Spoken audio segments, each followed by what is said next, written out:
I'm here with Kim Reed, who specializes in antique oriental rugs. And you might think, oh, it's just a rug. No. Kim, you know that these are not just rugs. Right. Every single knot was done by hand, right? Right. So one of the things with old rugs is they're pieces of art. So when I look at rugs, I look at them as art. Kim, how did you get into this? Well, when I was young, Yeah. my first husband's best friend was a rug dealer up in Cambridge, Massachusetts. And he actually made a loom for me. And I made 2 little rugs. You wove them? Yes, I knotted and wove. So the first rug was 20 inches. Sorry. Excuse me. It gets dusty here and you get allergies. Yeah. Sorry. Kim, you've woven? Yes. I Or knotted? made What's the term? knotted. Knotted, right. The rugs, when they make them, you have a frame and the warping goes around the frame. Okay? So this is your warp. Yep.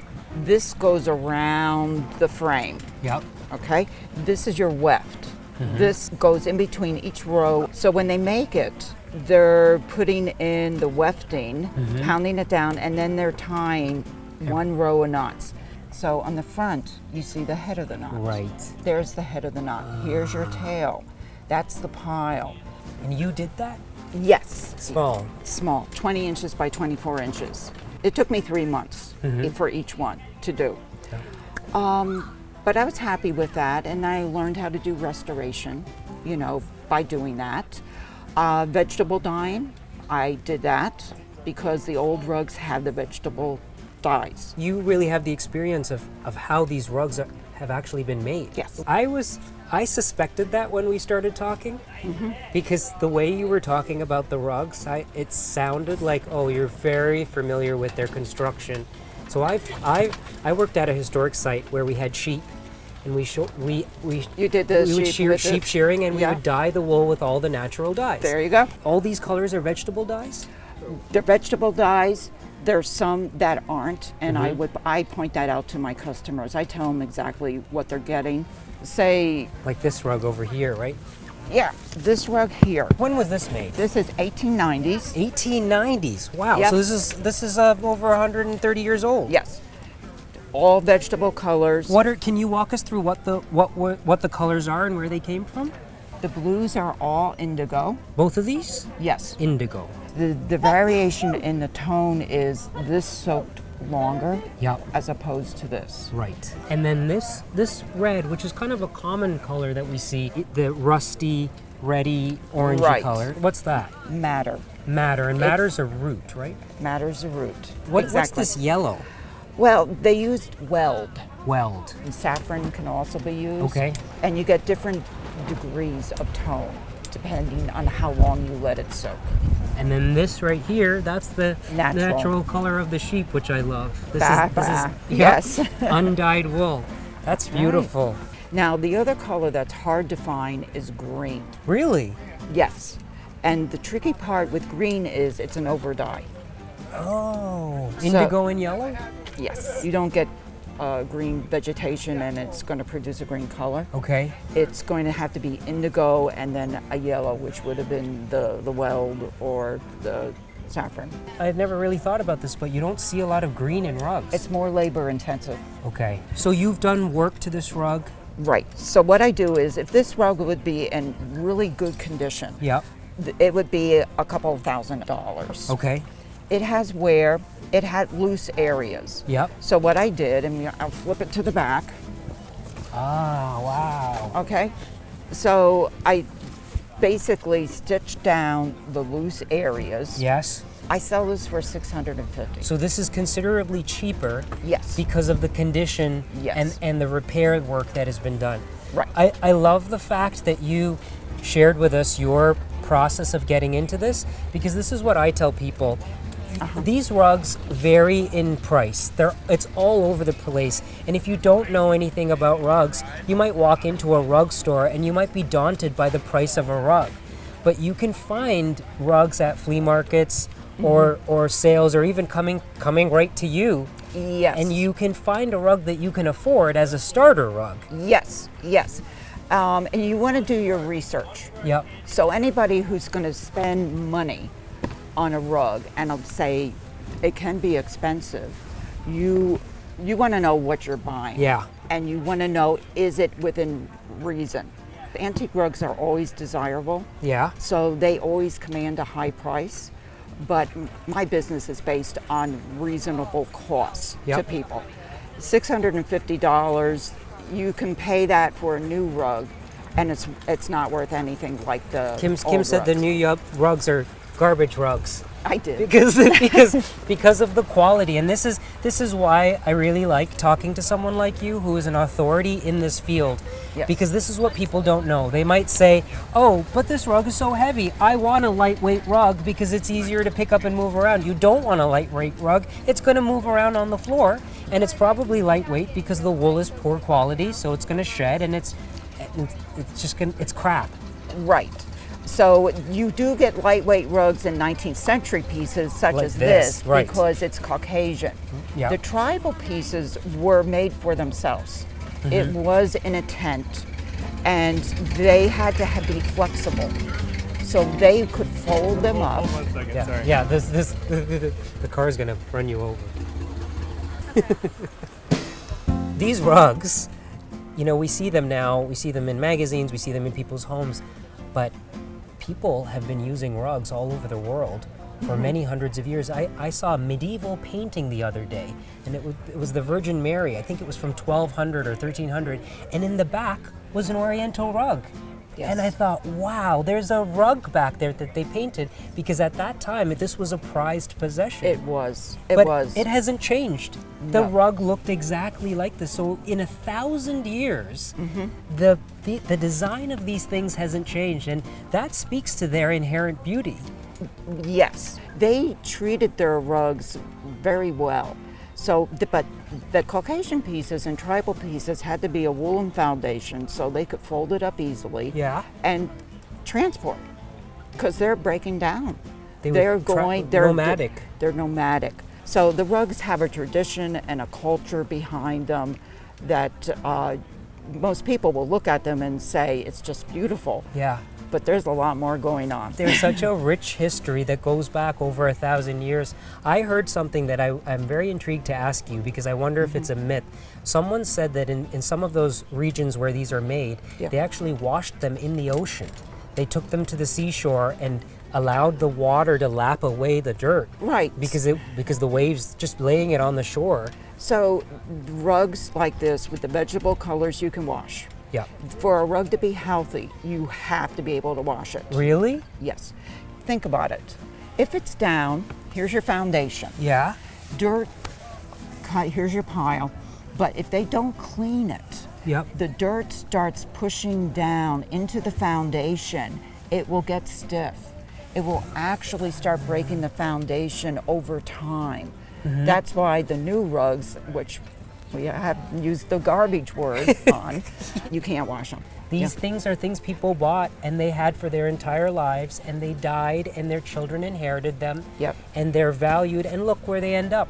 They end up in a booth like this where you and I find them, and they're still valuable. It's because it was made to last. Exactly. And it was made with care. I mean, the amount of work that went into this would blow our minds today. If we could see the work that went into shearing the sheep, raising the sheep, collecting the dye material in these little huts with dirt floors where these were made, I don't think we would actually believe what we were seeing. And I love that you know this. And I love that you appreciate this, because I know, like, I've sat at a spinning wheel and I've toiled over a dye pot, and I know what it takes to create just one skein of yarn. And when I see these rugs, like, it moves me inside, because all these people are gone that made these, but The rugs still stay. and the beauty of their work is still here. I look at hundreds of rugs. When I buy, I can see the person who made it. There's a character to them, and I see that person. did the maker design the pattern, or was the pattern designed by somebody else? It's tradition. So certain elements would be used on a consistent basis for that area or that tribe. Over here, this is a Hamadan, right? Yes. Okay. Okay, so how I look at tribal rugs. Yes. Tribal rugs are out in the country. Okay. Okay? Yeah. Hamadans are not the city rugs, but they're the suburbs. Like- The city rugs are where the very finely done rugs are. That's Tabriz, Isfahan. Very finely done, very expensive. The suburbs were less money. So this kind of rug did not cost as much as, say, this rug. This rug. Yes, this is a saruk. And you can see the difference. I mean, the wool is coarser. This has a sheen almost. This is wool, right? Yes, But it yes. looks almost kind of silky. Right, it's a good quality wool. And this was expensive when it was made. Really? Wealthy people bought it.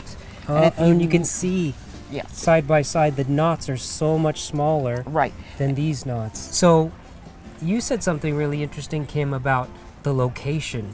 That this was sort of like a suburban rug. Forgive my ignorance, Hamadan. That's a region It's a region. in Persia. okay, so it's an area. The Hamadan region. It's a village. A village. Okay. It's a village.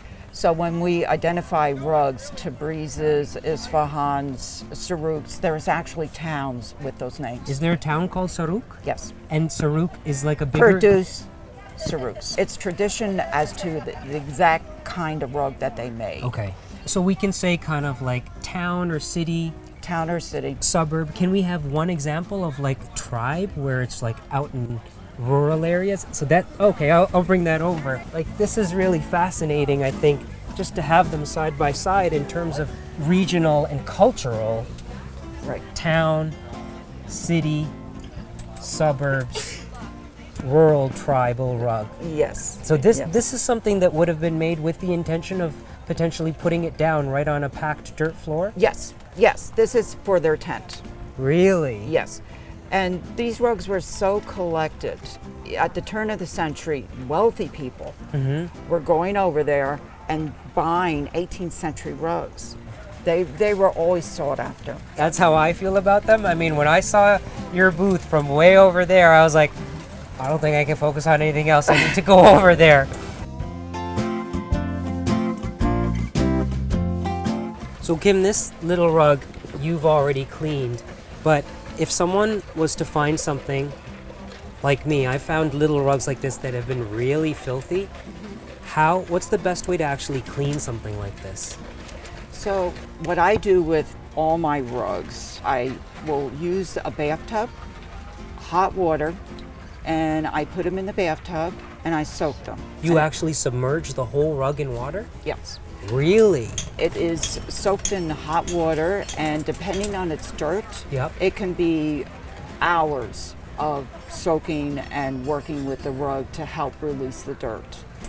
So I use Simple Green, Murphy's Oil, and it depends on just how bad the dirt is on the rug.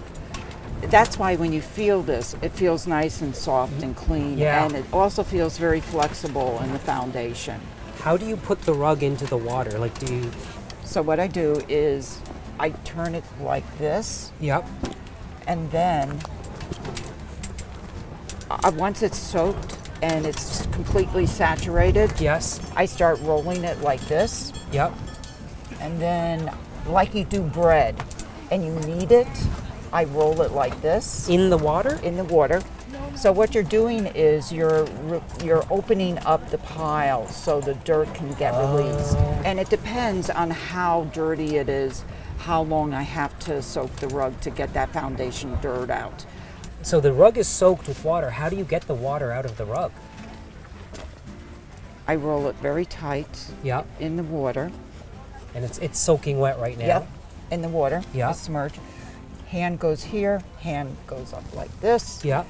You just park it, it's gonna drain, and you let it drain overnight. It's going to drain on its own? Yep. You don't have to like squeeze? No.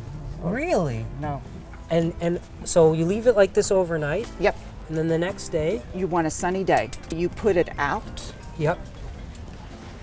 You want a flat surface, and you want not the ground. You can put a tarp out, a wooden deck is fine. Yes. And you just keep it like this. So the front side is down, Yep. back side is up. The sun is going to draw the water up through the backside, and any residue will come to the backside. I would be so scared to put this in water. You should be. Okay. Because you can get into major trouble. If Yeah. you don't know rugs, and you don't know their age, and you don't know vegetable colors, you can have a new rug. Again, new rugs, they have colors that can be bleeders, and you're going to Chemical have dyes. chemical dyes. Are you saying do not try this at home? Exactly. If you don't know rugs and you don't know what the rug is and you don't know what you're doing, You're going to have trouble. okay. Well, that I think is an important part of this. Don't just go around your apartment now and start putting your rugs in the bathtub. Because who knows what will happen. And I've seen that. I've seen rugs where it's all like all the colors have bled. And then Yeah. like at a sale where I'm like, what happened to that thing? Oh, we know what happened. We know what happened. This has been so fascinating, so meaningful. This little rug is coming home to New York with me. Thank you so much for your time today. Can I you. give you a hug? Sure. This has been so wonderful. Thank you. I Thank you. appreciate it.